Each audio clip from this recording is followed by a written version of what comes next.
రకరకాల medicines వాడేదానికన్నా 2 BrahMos fighter చాలా బాగా పనిచేసినాయి.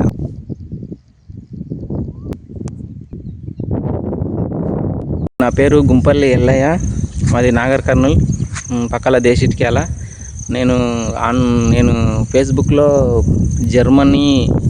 జర్మన్ ఆగ్రో క్రాప్ మెడిసిన్ చూసి కాల్ చేసిన తర్వాత అతను అన్న మెడిసిన్స్ పంపించాడు. బ్రహ్మోస్ తర్వాత ఫైటర్ అని 2 మందులు పంపించాడు. అది చాలా చిన్నగా ఉండే చేను.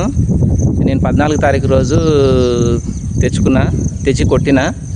ఈరోజు వచ్చి పొలం మొత్తం చూసుకున్నా, చాలా పెరిగింది. రిజల్ట్ చాలా బాగుంది. ఎటువంటి తెల్లదోమ పచ్చదోమ ఎటువంటివి ఏవీ లేవు. చాలా బాగా పనిచేసింది. అన్నకు కృతజ్ఞతలు చెప్పిన. చాలా బాగుంది నా చేను. మీరు కూడా ఎవరైనా అవసరమైన రైతులు అన్నకు కాల్ చేసి తెప్పించుకోండి. రకరకాల మెడిసిన్స్ వాడేదానికన్నా 2 బ్రహ్మోస్ ఫైటర్ చాలా బాగా పనిచేసినాయి. అన్న ఉండి ఇంకా పెరుగుద్దన్న నీ చేను, నువ్వు ఇంకా ఒక వారం రోజులు వెయిట్ చేయి, చాలా పెరుగుతుంది, నీకే రిజల్ట్ తెలుస్తుంది అని చెప్పిండు. చెట్టు గుడక బ్రాంచెస్ వచ్చినాయి, ఆకు గుడక పత్తలాగా అయిపోయింది. ఎటువంటి తెల్లదోమ పచ్చదోమ అనేటివి ఏవీ లేవు, పేనుబంక ఏవి లేవు. చాలా బాగా పెరిగింది. అవసరం ఉన్న రైతులు ఎవరైనా ఉంటే కాల్ చేసి తెప్పించుకోండి. Okay, thank you.